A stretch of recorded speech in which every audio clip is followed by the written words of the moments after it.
بسم الله الرحمن الرحيم.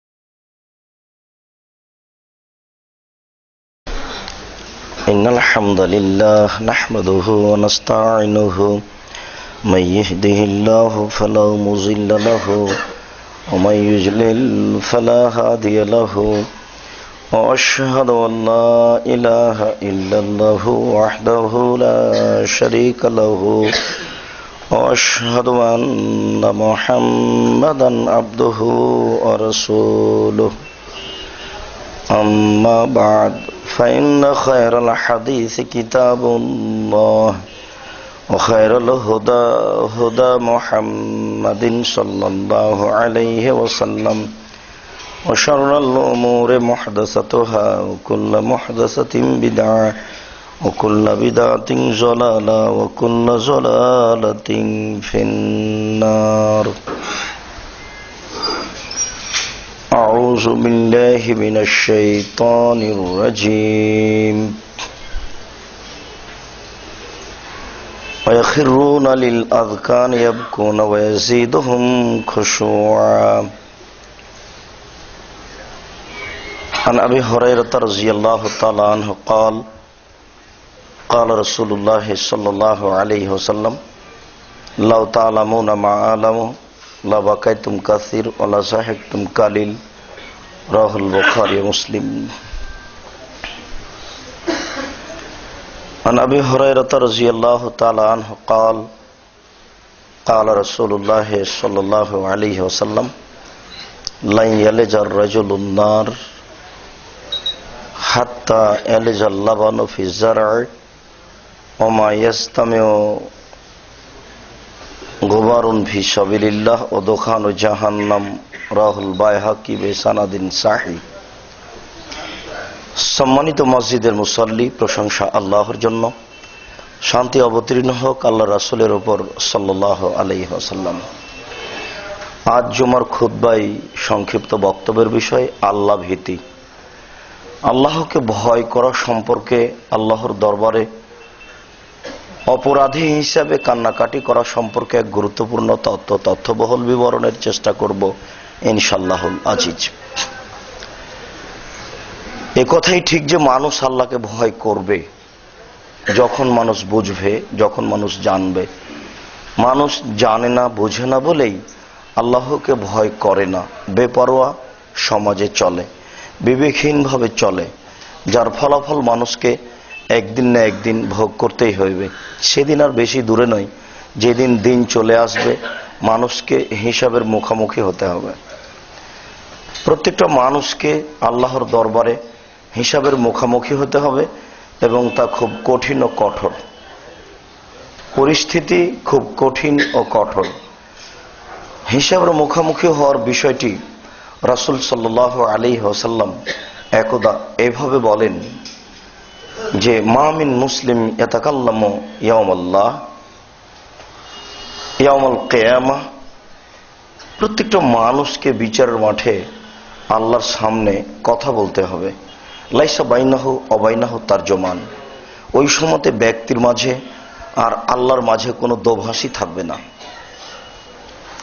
প্রত্যেকটা মানুষকে আল্লাহর সামনে মুখামুখি কথা বলতে হবে। কথা বলার সময় উভয়ের মাঝে কোনো দোভাষী থাকবে না। তাহলে বোঝা যাচ্ছে আল্লাহ যা বলবেন মানুষ তা বুঝবে, মানুষ যা বলবে আল্লাহ তা বুঝবেন। তিনি বলেন ওই সময়তে ব্যক্তির অবস্থা হবে ফা ইয়ানজুরু আইমানা মিনহু। সে তার ডান দিকে লক্ষ্য করবে, ইয়ারা মাকাদ্দামা মিন আমালিহি। তখন সে তার পঠিত পূর্বের সব কর্ম দেখতে পাবে। আল্লাহর সামনে মুখোমুখি কথা বলার সময় সে তার ডান দিকে লক্ষ্য করবে বলে আল্লাহ রাসূল উল্লেখ করেছেন। ওই সময় সে তার জীবনের পুরো কর্ম দেখতে পাবে। ও ইয়ানজুরু আশআমা মিনহু। সে তার বামের দিকে লক্ষ্য করবে। বামের দিকে লক্ষ্য করলে সে দেখতে পাবে ও ইয়ারা মাকাদ্দামা মিন আমালিহি। তার পূর্বের সব কৃত কর্মগুলি দেখতে পাবে। সময় এনজুর তিলকা ওয়াজহিহি, তারপর সে তার মুখের সামনের দিকে লক্ষ্য করবে, ফায়ারান নার, তখন সে দেখতে পাবে জাহান্নাম। এটা হলো আল্লাহর সামনে মুখামুখি কথা বলার অবস্থা। ডান দিকে কর্ম দেখতে পাবে, বাম দিকে কর্ম দেখতে পাবে, সামনের দিকে জাহান্নাম দেখতে পাবে। এই সময়তে আল্লাহর সাথে কথোপকথন হবে। পুরো জীবনটা বুঝাতে হবে। তবে রাসূল সাল্লাল্লাহু আলাইহি সাল্লাম এভাবে বলেছেন, লা ইয়াজুলু কাদাম বানি আদম হাত্তা ইসআলান খামস। বিচারের মাঠে মুখামুখির সময় আদম সন্তানকে 5টি বিষয়ে জিজ্ঞাসা করা হবে। 5টি বিষয়ে পুরোপুরি জিজ্ঞাসা করার পূর্ব পর্যন্ত তার পাকে নড়াচড়া করতে বা হিলতে দেওয়া হবে না। তাহলে অবস্থা খুবই কঠিন। জিজ্ঞাসা করা হবে আন উমরিহি, তার পুরো বয়সটা সম্পর্কে। তাহলে পুরো জীবন হয়ে গেল। পুরো বয়সটা বিচারের মাঠে আল্লাহর সামনে বুঝিয়ে দিতে হবে। অনেক পরিস্থিতি আছে বিচারের মাঠে, তার একটা পরিস্থিতি হচ্ছে এই। এরপর আল্লাহ রাসূল বলছেন অন শাবাবিহি, তার যৌবন জীবন বুঝাতে হবে। পুরো বয়সের মধ্যে যৌবন জীবন ছিল। এরপর আল্লাহ রাসূল পৃথকভাবে বললেন যে তার যৌবন জীবন বুঝাতে হবে। তাহলে অবশ্যই পুরো বয়সের চেয়ে যৌবন জীবন একটা ভিন্ন জিনিস। যে সময় মানুষ পাপ করতে চায়, ইন্না নাফসাল আমারাতু বিসসুই, মানুষের আত্মা মানুষকে পাপের আদেশ করে। মানুষের আত্মার কাজই এটা যে মানুষকে পাপের দিকে নিয়ে যাবে। মানুষের ভিতরে দুইটা জিনিস আছে, একটা আত্মা আর একটা আকল, বিবেক। বিবেক মানুষকে ভালো কাজে নিয়ে যেতে চায়, আর আত্মা মানুষকে পাপের কাজে নিয়ে যেতে চায়। সর্বদা মানুষের ভিতরে দুইটা কাজ এভাবে দ্বন্দ্ব চালিয়ে যাচ্ছে।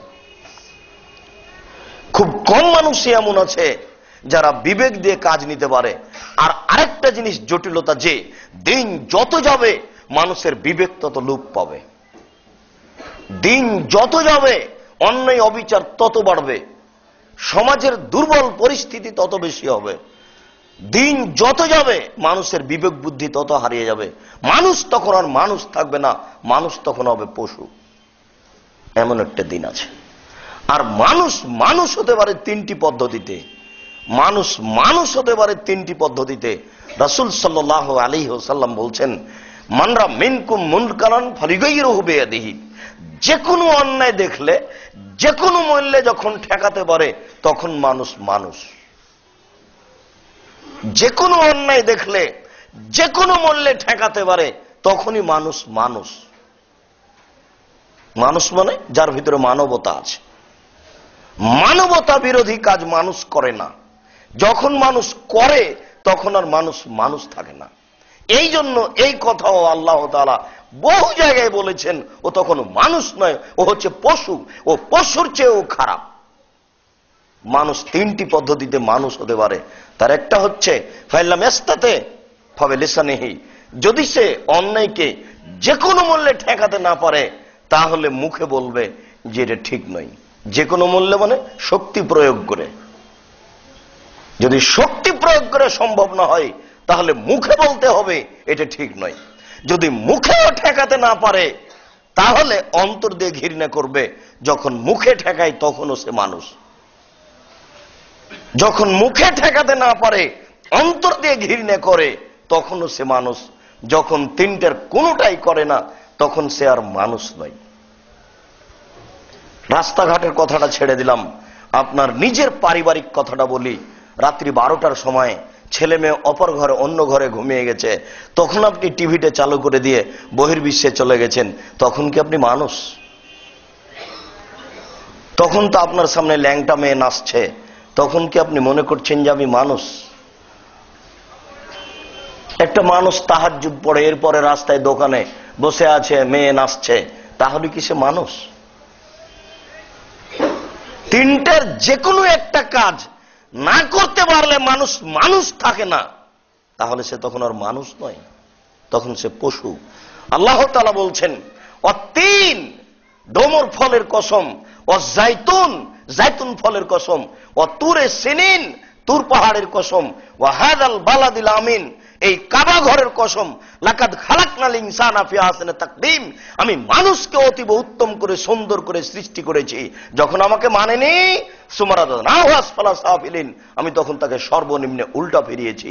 তখন সে আর মানুষ নয়, তখন সে পশু, সে পশুর চেয়েও খারাপ। পুরো যৌবন জীবন বুঝাতে হবে, এটা খুব কঠিন। তারপরে রাসূল সাল্লাল্লাহু আলাইহি সাল্লাম বলছেন ওয়ান মালিহি, তার অর্থ বুঝাতে হবে। একটার পর একটা যা সামনের দিকে আসছে তা কঠিন। ওয়ান মালিহি, তার সম্পদ বুঝাতে হবে। আয়না ইনফাকাহু ফিমা আনফাকাহু ওয়ায়না ইকতাসাবাহু, কোথায় উপার্জন করেছে, কি কাজে ব্যয় করেছে। আয়ও বুঝাতে হবে, ব্যয়ও বুঝাতে হবে। এটা খুব কঠিন। আয়ও বুঝাতে হবে, ব্যয়ও বুঝাতে হবে। মানুষকে অর্থশালী হতে হবে, এ কথাই ঠিক। রাসূল সাল্লাল্লাহু আলাইহি সাল্লাম বলছেন তুমি তোমার আহাল পরিবারকে নিঃস্ব ছেড়ে যায় না, যাতে মানুষের কাছে হাত পাতবে এটা নয়। মানুষের কাছে হাত পাতা অবস্থায় মানুষ ঈমান টিকাতে পারে না। যখন মানুষের আর্থিক অভাব দুর্বলতায় চলে যায়, তখন সে ঈমান নিয়ে টানাটানির মধ্যে পড়ে যায়। তবে অর্থের প্রয়োজন আছে, কথাই ঠিক, তবে অর্থ বুঝাতে হবে। অর্থ দিয়ে আল্লাহকে সন্তুষ্ট করা যায় এবং অর্থের মান একেবারে ভিন্ন। আপনার বহু মনে আছে, তার একটা আপনাকে 1 মিনিট স্মরণ করাই। সাহাবীগণ বললেন, কিছু সাহাবীগণ বললেন, আল্লাহ রাসূল, আমরা সালাত আদায় করি, ধনীরাও সালাত আদায় করে, আমরাও তাসবিহ তাহলিল জিকির আজকার করি, সিয়াম পালন করি, ওরাও করে, তো তাহলে কেমন হলো, ওরা যে দান খায়রাত করতে পারে আমরা যে পারি না। তখন আল্লাহ রাসূল বলছেন আচ্ছা ঠিক আছে, আমি একটা কৌশল বলে দিদি, তোমরা এটা করবে। তোমরা সালাতের পরে সুবহানাল্লাহ, আলহামদুলিল্লাহ, আল্লাহু আকবার 33 33 34 বলবা, তাহলে তোমাদের এরূপ নেকি হয়ে যাবে। তো সাহাবী যারা দরিদ্র তারা এটা শুরু করেছেন। কয়েকদিন পরে আবার এসে বলছেন আল্লাহ রাসূল, ধনীরাও যে বলছে এটা, তাহলে কেমন হলো? তাহলে তো আবার হয়ে গেল, ওটা তো বেশি হয়ে গেল। তখন আল্লাহ রাসূল বলছেন যে ফজলুল্লাহ ইতিমাইয়াসা, আরে শোনো, আল্লাহর ফজল, আল্লাহ যাকে ইচ্ছা তাকে দেন। আল্লাহর অনুগ্রহ কি করা যায়, যাক, আর ওটা পারা গেল না। তাহলে আল্লাহর অনুগ্রহ যাকে ইচ্ছা আল্লাহ দেন। তাহলে বোঝা যাচ্ছে যে সম্পদ আল্লাহর অনুগ্রহ, সম্পদ আল্লাহর একটা বিশেষ অনুগ্রহ। এমন ভাবে সম্পদকে ব্যয় করতে হবে যাতে করে আল্লাহ খুশি হয়ে বলেন যাও, উসমানের জন্য শুধু একাই জান্নাত হবে কেন, তুমিও যাও। এটা নিরাশার কিছু নয়, বিষয়টি খুবই কঠিন। যে পয়সা কোথায় উপার্জন হয়েছে এটাও বুঝাতে হবে, কোথায় পয়সা ব্যয় হয়েছে এটাও বুঝাতে হবে।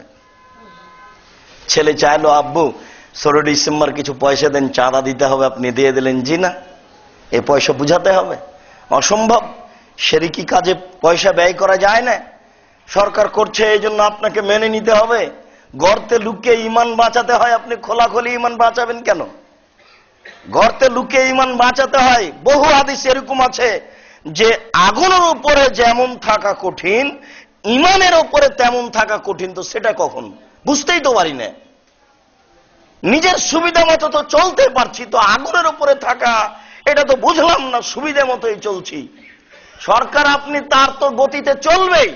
আগুন জ্বেলে দিয়েছে, দিয়ে বলছে যে শিখা চিরন্তন, শিখা অনির্বাণ, আগুন চিরদিন জ্বলবে, স্বাধীনতা চিরদিন থাকবে। জি না, আপনার মিথ্যা কথা। আগুন চিরদিন জ্বলবে না, স্বাধীনতা চিরদিন থাকবে না। এই দেশের মাটিতে মোগল ছিল 750 বছর, তারা চলে গেছে।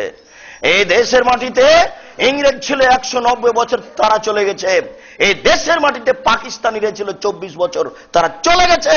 স্বাধীনতা একদিন চলে যাবে, যাবেই যাবে, এটা কোনোদিন চিরদিন থাকতে পারে না। অতএব আগুনও চিরদিন জ্বলতে পারে না, এটা হতে পারে না। ও নির্বুদ্ধিতার পরিচয় দিয়ে কাজ করবে, সেজন্য আপনাকেও করতে হবে। জি না, তা ঠিক নয়। পয়সা অবশ্যই আপনাকে বুঝাতে হবে কোথায় ইনকাম হয়েছে, কোথায় ব্যয় হয়েছে। এটা খুবই কঠিন। ফকির পাওয়া যায় না, রাত 10টার সময় বন্ধু বান্ধব নিয়ে দোকানে বসে এতটা পয়সা খরচ করতে হবে কেন? ফকির নাই দুনিয়াতে, অসহায় মানুষ নেই, কওমি খারিজি মাদ্রাসা নেই, সেখানে যেতে হবে। এরপরে যেটা জটিল, এটা হুজুরের ঘাড়ে গিয়ে পড়লো। আল্লাহ রাসূল বলছেন ওয়ান আল ইলমিহি, বিদ্যাকে হুজুর কিভাবে ব্যয় করেছেন, এটা খুবই কঠিন। বাংলাদেশের মাটিতে প্রায় 2.5 লক্ষ জুমা মসজিদ আছে, তাহলে 2.5 লক্ষ ইমাম আছেন, প্রায়ই ইমাম মুন্সি। প্রায়ই ইমাম মূর্খ, প্রায়ই ইমাম কমিটি যেভাবে বলে সেভাবে কাজ করে। আর বলে দিয়েছে যে বাংলায় খুতবা চলে না, আরবিতে খুতবা চলবে। তো খুতবা যদি আরবিতে হয় তাহলে জনগণ কি বুঝবে? ও এমনিতে আরবিতে কিছু বলে দিল, কি যেন কেশা কাহিনী বলল, আর জনগণ এসে চলে গেল।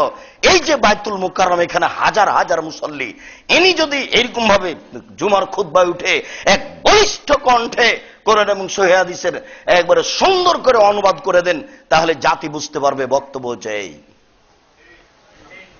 শিরকের উপরে যখন কথা বলবেন তখন কিছু কোরআন এবং কিছু হাদিস অনুবাদ করে বলবেন এই জিনিস শিরক। সরকার তো আপনার বিপক্ষে যাবেই, কোন দিনই সরকার আলেম ওলামা মেনে নেয়নি, আজকে মেনে নেবে কেন? সেই দিন 10 লক্ষ হাদিসের হাফেজ, পৃথিবীর সবচেয়ে বড় বিদ্বান ইমাম আহমদ বিন হাম্বল রাহিমাহুল্লাহ সরকারি তার পায়ে রশি বেঁধে দিয়ে বলছে, তোমরা একে টানো রাস্তায়, যেভাবে কুকুর মরে গেলে টানে, আর পিটাও। তাহলে এত বড় আলেমকে যদি মানুষ এইভাবে অপমান করতে পারে, পিটাতে পারে, আর আজকে কেউ কিছু বলে না, মানে যেদিকে ছাপ বৃষ্টি আছে ছাতা সেই দিকে হুজুর ধরে। এই জন্য বোঝা যায় না হুজুরের মান অপমান।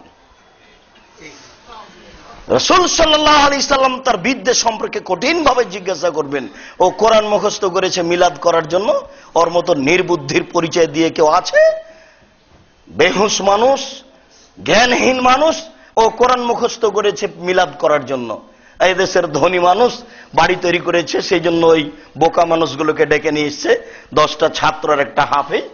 1 ঘন্টা পরে বলছে যে কোরআন মাজিদ মুখস্থ হয়ে পড়া হয়ে গেছে একবার।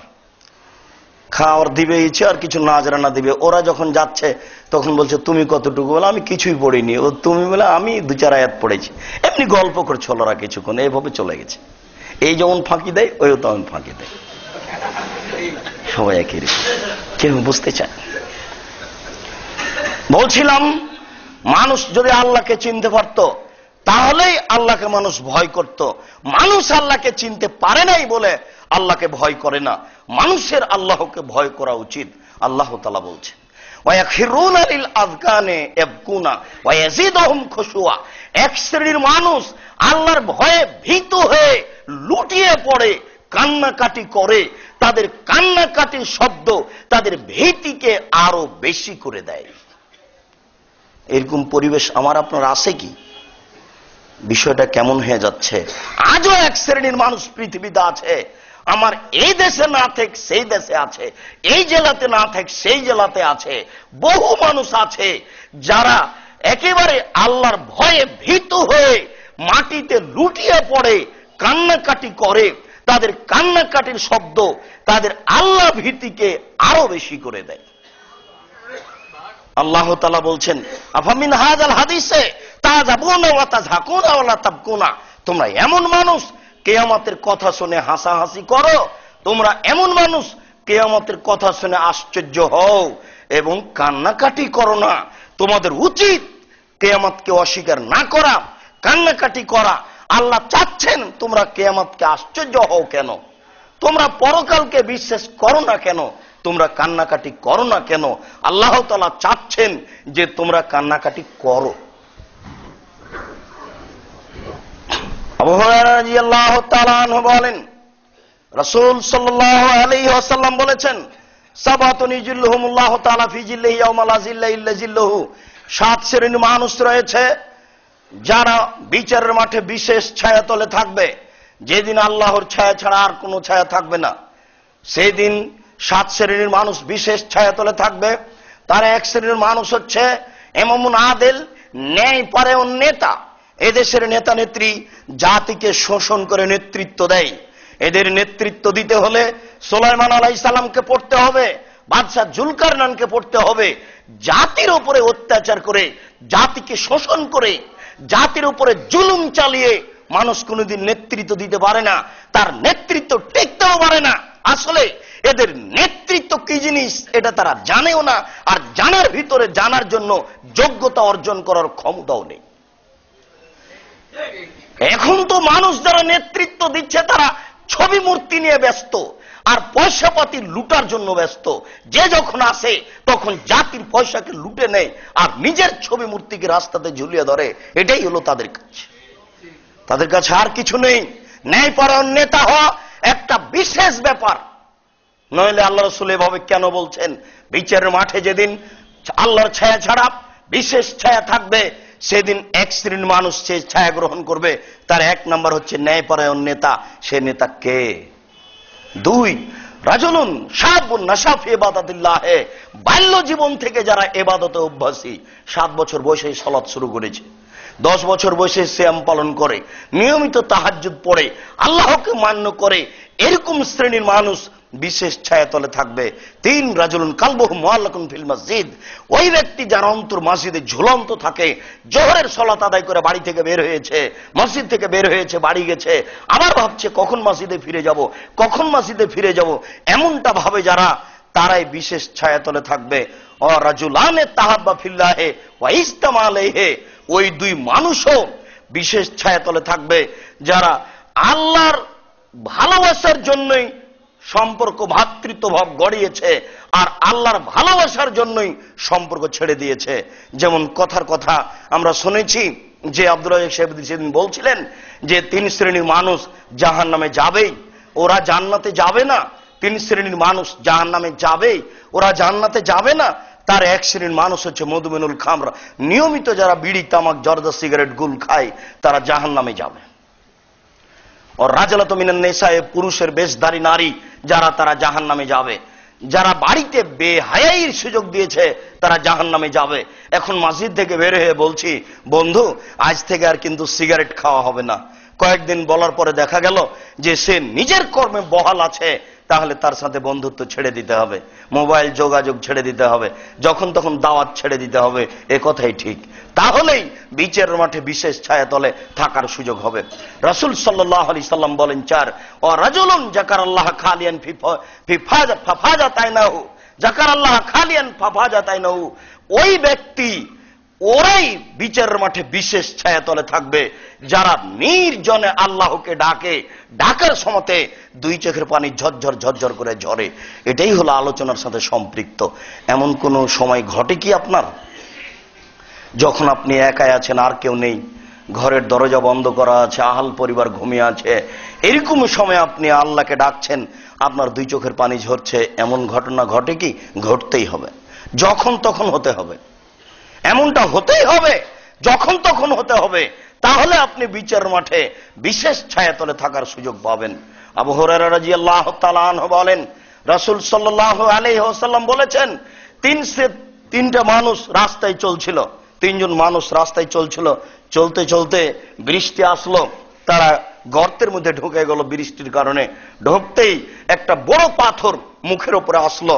তারা ভাবলো যে পাথর তো আমরা শক্তি দিয়ে সরাতে পারবো না, আল্লাহর কাছে আমরা ভালো কর্ম পেশ করি, দেখি আল্লাহ আমাদের প্রতি খুশি হয়ে এই পাথরটা সরিয়ে দেন কিনা। 3 জনের একজন বলল, আল্লাহ আমার পিতামাতাকে আমি খুবই ভালোবাসতাম, এইভাবে আজকে তুমি এই বিপদ থেকে আমাদের রক্ষা করো। আল্লাহ বললেন, ঠিক আছে, এই পাথর কিছু অংশ সরিয়ে দিলাম। 3 জনের দ্বিতীয় জন বলল, আল্লাহ আমার এক বোন ছিল, আমি তার সাথে অন্যায় করতে চেয়েছিলাম, সে বলেছিল 100 স্বর্ণ মুদ্রা দিলে আমি অন্যায় রাজি হব। আমি খুব চেষ্টা করে এটা সংগ্রহ করে তার হাতে দিয়ে অন্যায় যখন আরম্ভ করতে যাই, তখন আমাকে বলল, তুমি আল্লাহকে ভয় করো, হে আল্লাহর বান্দা, আমি ওই সময় তো ওখান থেকে উঠে গেছি, এই কাজটা যদি তোমাকে সন্তুষ্ট করার জন্য করে থাকি, তাহলে তুমি আজকে বিপদ থেকে বাঁচাও। তখন আল্লাহ বললেন, আচ্ছা ঠিক আছে, যাও, তোমাকে কিছু অংশ পাথর সরিয়ে বিপদ থেকে রক্ষা করলাম। 3 জনের তৃতীয় জন বলছে, আল্লাহ ইন্নী ইস্তাজারতু আজিরান লি লিআমালি, আমি একটা লোক কাজের জন্য নিয়েছিলাম, সে আমার বাড়িতে সারাদিন কাজ করবে, অর্ধেক দিন কাজ করার পরে নাখোশ হয়ে বাড়ি থেকে চলে গেল। আমি সেই দিনের পয়সা তার সামনে পেশ করলাম, সে পয়সা নিল না, চলে গেল। বহুদিন পরে এসে বলছে যে আমার পয়সাটা দেন। আমি বললাম, এইসব গরু ছাগল আছে, এগুলি তুমি নিয়ে যাও, এগুলি তোমার। তখন সে বলল, আমার সাথে মজাক করিয়েন না, আমি একদিনের কাজের বিনিময়ে চাচ্ছি। তখন আমি বললাম, যাও, তোমার একদিনের কাজের বিনিময়ে আমি এগুলো সব করেছি, তুমি নিয়ে যাও। সে নিয়ে চলে গেল। আল্লাহ, আমি এই কাজটা করেছি মিন রাজা রাহমাতিকা অমিন খাসিয়াতে আযাবিকা, তোমার রহমতের আশায়, তোমার শাস্তির ভয়ে। আমি তোমাকে ভয় করি, তোমার শাস্তিকে ভয় করি, আমি তোমাকে ভয় করি, আমি তোমার শাস্তিকে ভয় করি, আমি তোমার শাস্তির ভয়ে কাজটা করেছি, তুমি আমাকে বাঁচাও। আল্লাহ তাআলা বললেন, আচ্ছা ঠিক আছে, আমি পাথর সরিয়ে দিলাম, তোমরা বের হয়ে যাও।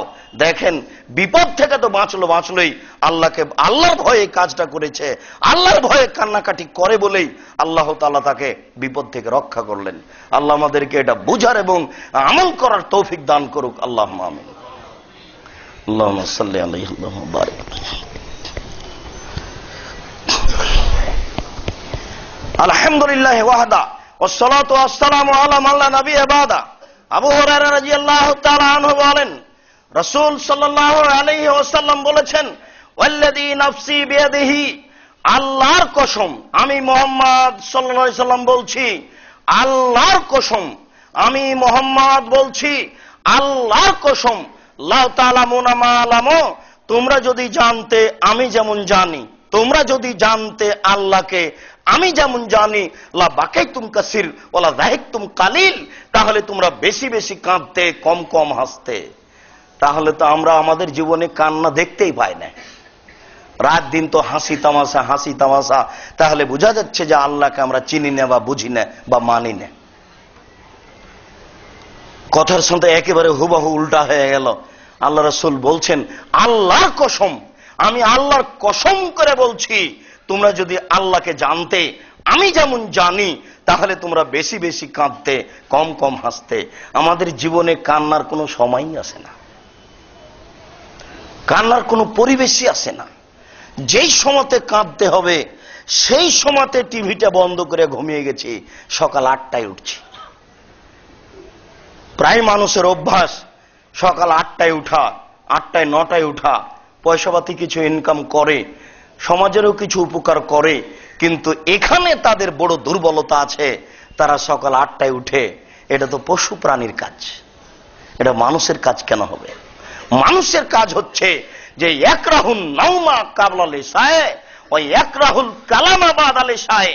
আল্লাহর নবী এশার সালাতের পরে কথা বলাকে ঘৃণা করতেন, আল্লাহ রাসূল এশার সালাতের পরে গল্প করাকে ঘৃণা করতেন, আল্লাহ রাসূল এশার সালাতের পরে গল্প করাকে ঘৃণা করতেন, আল্লাহ রাসূল এশার সালাতের পূর্বে ঘুমিয়ে যাওয়াকে ঘৃণা করতেন। তাহলে বোঝা যাচ্ছে যে এশার সালাতের পরপরই সবকে ঘুমিয়ে যেতে হবে। এই রাত 8টা হতে হতে দুনিয়ার যত কাজ আছে সব গুটিয়ে নিতে হবে। কেন? রাত 8টাতে ঘুমাতে হবে। তাহলে এদিকে হলো 4 ঘন্টা আর ওইদিকে হলো 2 ঘন্টা বা 1 ঘন্টা, একটানা 5 ঘন্টা ঘুমানোর পরে ঘুম ভেঙে যাবে। আপনি রাত 1টায় বা 2টায় বা 3টায় জেগে যাবেন। এই বাকি সময়টুকু আল্লাহর দরবারে কান্নাকাটি করতে হবে, কোরআন তেলাওয়াত করতে হবে, তাসবিহ তাহলিল করতে হবে। তার অনেক সমস্যা আছে আমার, সেই সমস্যাগুলি তাকে বুঝাতে হবে। এটাই হচ্ছে গুরুত্বপূর্ণ সময়, এটাই হচ্ছে আল্লাহর কাছে নিজের কিছু পেশ করার সময়।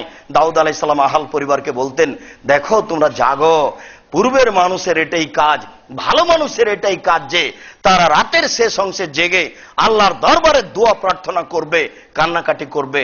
তাহলে আমাদের যে কর্মতেই ভুল হচ্ছে, কর্মের পদ্ধতি উল্টাতে হবে, এটা ঠিক নয়।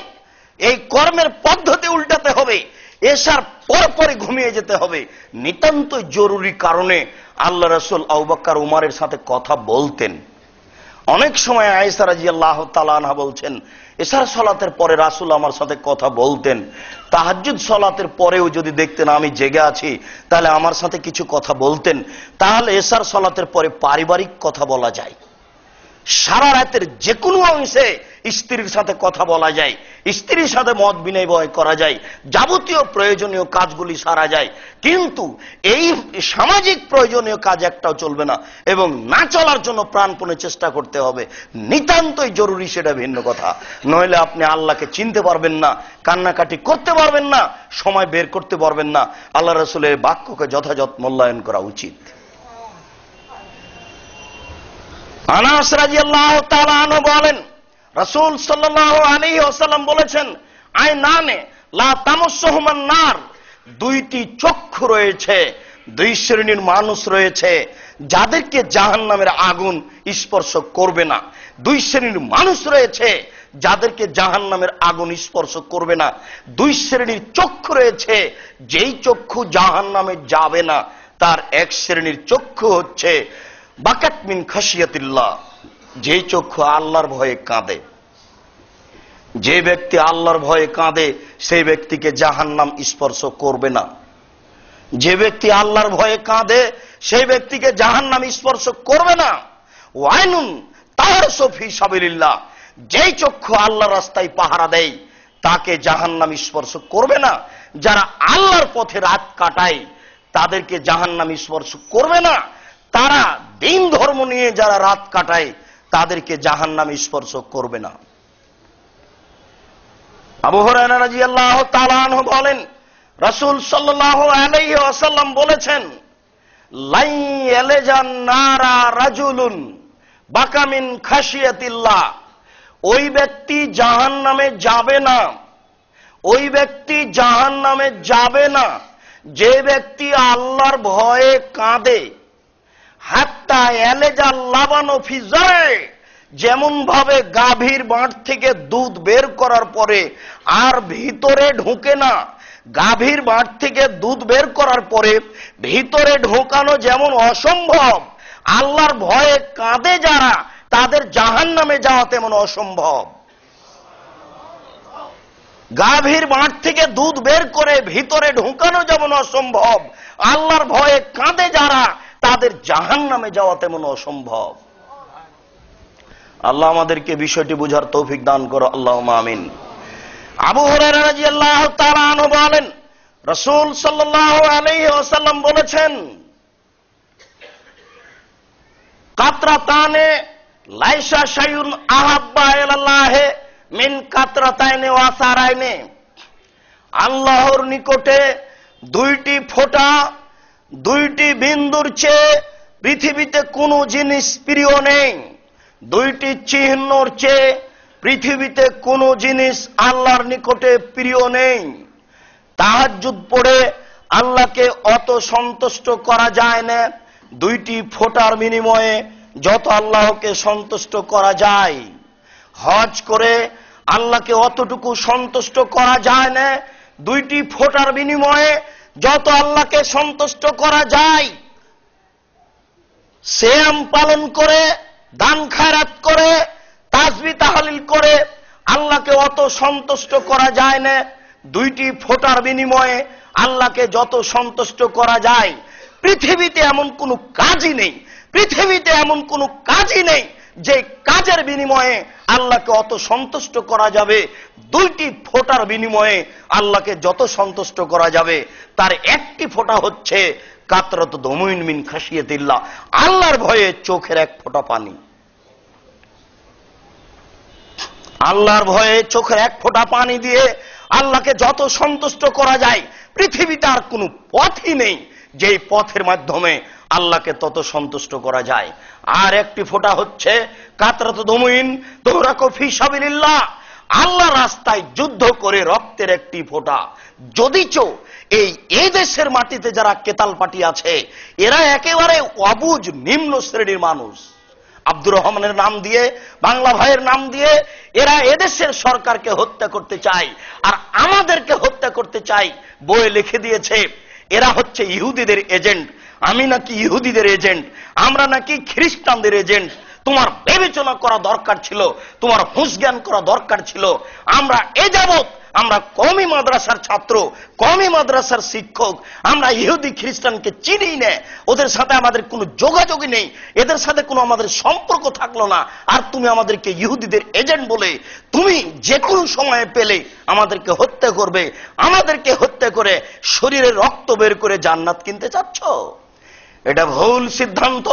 আমাদেরকে হত্যা করে শরীরে রক্ত বের করে জান্নাত কিনতে চাচ্ছ, এই কথা ঠিক যে যুদ্ধের মাঠে এক ফোঁটা রক্ত ফেলে আল্লাহকে যত সন্তুষ্ট করা যাবে পৃথিবীর আর কোনো কাজ নাই যে কাজের বিনিময়ে আল্লাহকে সন্তুষ্ট করা যাবে তত, এ কথা ঠিক। আল্লাহ রাসূল বলছেন যে যারা যুদ্ধ করে মারা যায়, আল্লাহর পথে যারা মারা যায় তাদের বিষয়টি হচ্ছে বিচারের মাঠে যখন তারা উঠবে তাদের শরীর থেকে রক্ত ঝরঝর ঝরঝর করে ঝরবে। আল্লাহ রাসূল বলছেন লাউনুদ দামে লাউনুন ও লাউনুর রিহে রিহুন, রক্তের রং হবে রক্তের মতো, রক্তের গন্ধ হবে আতরের মতো। বিচারের মাঠে যখন তারা উঠবে তখন তাদের শরীর থেকে রক্ত ঝরবে, ওই রক্তের রং হবে রক্তের মতো, রক্তের গন্ধ হবে আতরের মতো, এ কথা ঠিক। কিন্তু তুমি যে ভুল পদ্ধতি আছে, ভুল পদ্ধতিতে আছো, এটা তুমি কি বিবেক করেছো? তুমি কি করে আমাদের উপরে এই কথা বলে এই দাবি করতে চাও তুমি ভুল পথে রয়েছ, তোমাকে আবার ক খয়ে ভর্তি হতে হবে, আলিফ বাতাস থেকে পড়ে আবার কোরআন হাদিস বুঝতে হবে। তোমার কথাটি হয়ে গেছে এদেশের জনগণের মতো 1971 সাল থেকে নিয়ে এ যাবৎ যত মানুষ মারা গেছে সবাই নাকি শহীদ। আশ্চর্য, যারা হিন্দু মরেছে তারাও শহীদ। এদেশের জনগণ যেমন বলছে যে এরা সবাই শহীদ, জোর করে লিখে দিয়েছে শহীদ অমুক, জোর করে মানুষজনকে বলছে অমুক শহীদ, জোর করে শহীদ হওয়া যায় না। বিচারের মাঠ কারো পৈতৃক সম্পত্তি নয়। ঠিক তোমারও আকীদা তাই, তোমাকে আকীদা থেকে ফিরে আসতে হবে। তুমি মনে রেখো, আমি অহংকারও করিনি, গৌরবও করিনি। আল্লাহে, আল্লাহর কসম আমি বিশ্বাসী, আমি অন্তর থেকে বলছি আমি বিশ্বাসী, আমি তোমাকে নীতি দিয়ে পুঁতে দিতে পারি। তুমি কি করে আকীদা পেশ করলে, এই বই বের করলে, আমি তোমাকে নীতি দিয়ে পুঁতে দিতে পারি। 1994 সাল থেকে না আজ পর্যন্ত মাঠে আছে। কোন মানুষ যদি বলে দিতে পারে আব্দুর রাজ্জাক সাহেব পাত হয়ে চেয়েছিল, জিন্দেগিতে জাতির সামনে দিন প্রচার করতে আসবো না, তুমি আমার বাড়িতে আসো, 3 মাস থাকার পরে যদি সরিষার সমপরিমাণ পর্দার ব্যাঘাত দেখা যায়, জিন্দেগিতে কোনোদিন জাতির সামনে দিন প্রচার করতে আসবো না। তুমি আসো, আমার বাচ্চা ভিতর থেকে দৌড়িয়ে আসবে, যদি দেখা যায় টাকনুর নিচে পায়জামা প্যান্ট আছে, তাহলে জীবনে কোনোদিন জাতির সামনে আসবো না। তুমি দেখো আমার চাকরি বাকরি, তুমি আমার কাজকর্ম দেখো, তুমি কি করে বলতে পারো এটা ইহুদিদের এজেন্ট, খ্রিস্টানদের এজেন্ট? তোমাকে আমি নীতি দিয়ে পুঁতে দিতে পারি, তোমাকে আমি নীতি দিয়ে পুঁতে দিতে পারি। এই কথা ঠিক। রাসূল সাল্লাল্লাহু আলাইহি সাল্লাম বলেছেন, 2টি ফোঁটা দিয়ে আল্লাহকে যত সন্তুষ্ট করা যায় আর কোনো কাজ দিয়ে আল্লাহকে তত সন্তুষ্ট করা যায় না। তার একটি ফোঁটা হচ্ছে চোখের পানি, আল্লাহর ভয়ে। তার একটি ফোঁটা হচ্ছে আল্লাহর পথে জিহাদ করে রক্তের ফোঁটা, ও আসার আনে, অমাল আসার আনে। আর 2টি চিহ্ন, আসারুন ফি সাবিলিল্লাহ, একটি চিহ্ন হচ্ছে আল্লাহর পথে, আল্লাহর পথে নেমে জিহাদে নেমে কেটে গেছে, ফেটে গেছে। এই চিহ্ন আল্লাহর কাছে যত প্রিয়, বিচারের মাঠে আল্লাহর কাছে আর কোনো চিহ্ন তত প্রিয় নয়। যুদ্ধের মাঠে নেমে কেটে গেছে, ফেটে গেছে, এই চিহ্ন আল্লাহর কাছে যত প্রিয়, পৃথিবীতে আর কোনো কাজই আল্লাহর কাছে তত প্রিয় নয়। তারপরে আল্লাহ রাসূল বলছেন যে আসারুন ফি ফারিজাতিন মিন ফারাইজিল্লাহ, ইবাদত করতে গিয়েও মানুষের শরীরে চিহ্ন পড়ে। একটা হচ্ছে বেশি সিজদা করলে কপালে চিহ্ন পড়ে, বেশি তাসবিহ তাহলিল জিকির করলে এই পায়ের টাকনুতে চিহ্ন পড়ে। আল্লাহ রাসূল বলছেন এই চিহ্নগুলি আল্লাহর কাছে যত প্রিয় আর কোন ইবাদত আল্লাহর কাছে তত প্রিয় নয়।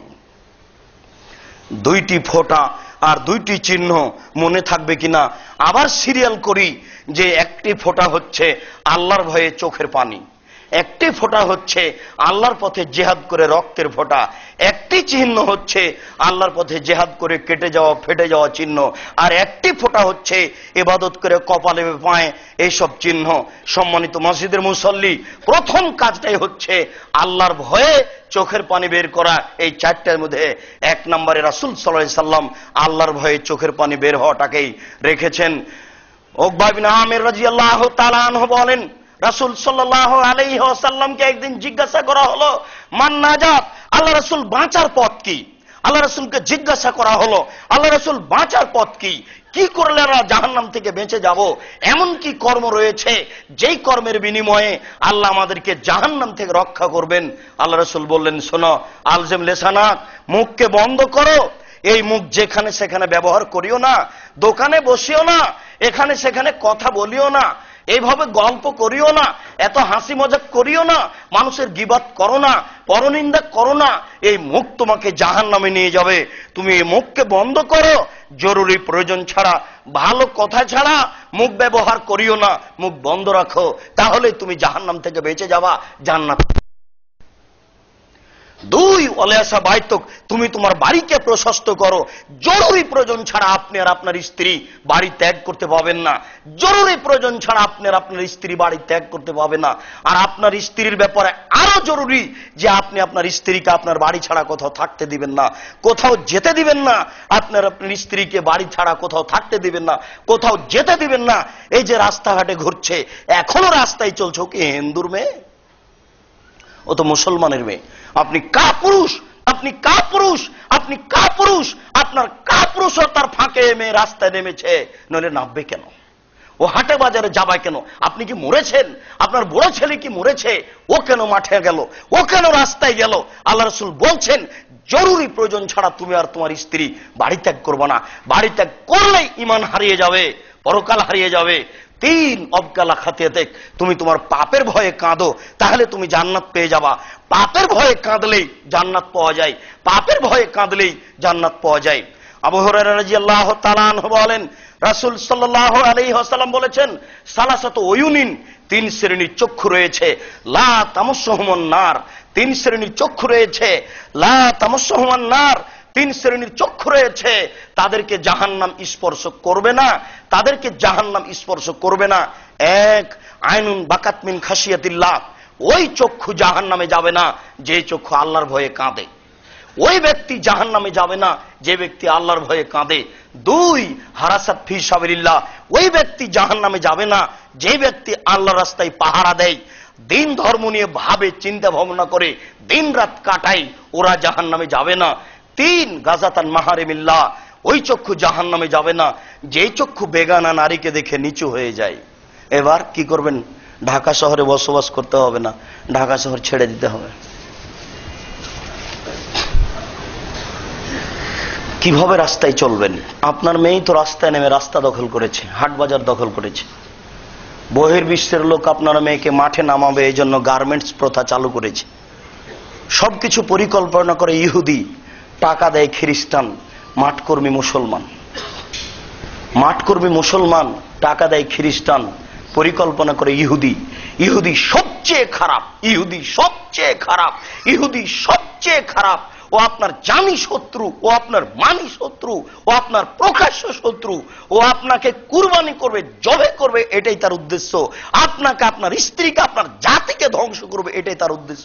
এই নিয়ে ও রাত দিন ভাবে। আর খ্রিস্টানদেরকে বলে যে টাকা দিয়ে এগুলো বাস্তবায়ন করেন, এগুলো টাকা দিচ্ছি বাস্তবায়ন করেন। ওরা তখন টাকা দিয়ে এগুলো বাস্তবায়ন করে। এই তো হচ্ছে আপনার ব্রাক, আর এ হচ্ছে আশা, এ হচ্ছে ঠ্যাঙ্গামারা, এ হচ্ছে ডেস্টিনি, এ হচ্ছে প্রায় এদেশের মাটিতে 2400 প্রায় 3500 এনজিও রয়েছে। সব তাদের পরিকল্পনা, এই গার্মেন্টস তাদের পরিকল্পনা। এই যত ঠান্ডা মেরিন্ডা আপনার এই আছে, কোকাকোলা আছে, পেপসি আছে, এইগুলো সব তাদের পরিকল্পনা। এই যে আপনার টুঙ্গির ইজতেমা, এটাও তাদের পরিকল্পনা। সারা দুনিয়ার মানুষ কেন আখেরি মোনাজাতে এখানে উপস্থিত হবে?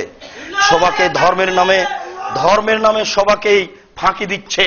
যদি তাই হয়, টঙ্গীর আখেরি মোনাজাতে মানুষ উপস্থিত হবে, যেখানে পেশাব আর পায়খানা পরিপূর্ণ হয়ে আছে, সেখানে সবাই মিলে হাত তুলে দোয়া করে জান্নাত কিনবে। আশ্চর্য! যদি তাই হয়, তাহলে আপনাদের জানা আছে যে দুনিয়াতে সবচেয়ে বেশি দোয়া কবুল হয় আপনার আরাফার মাঠে। খুব ভালোভাবে জানা আছে। এমন কোন দিন নাই পৃথিবীতে, এমন কোন জায়গা নাই পৃথিবীতে যেই জায়গায় যেই দিনে অত বেশি ক্ষমা হয় আরাফার মাঠে, আরাফার দিনে যত বেশি ক্ষমা হয়।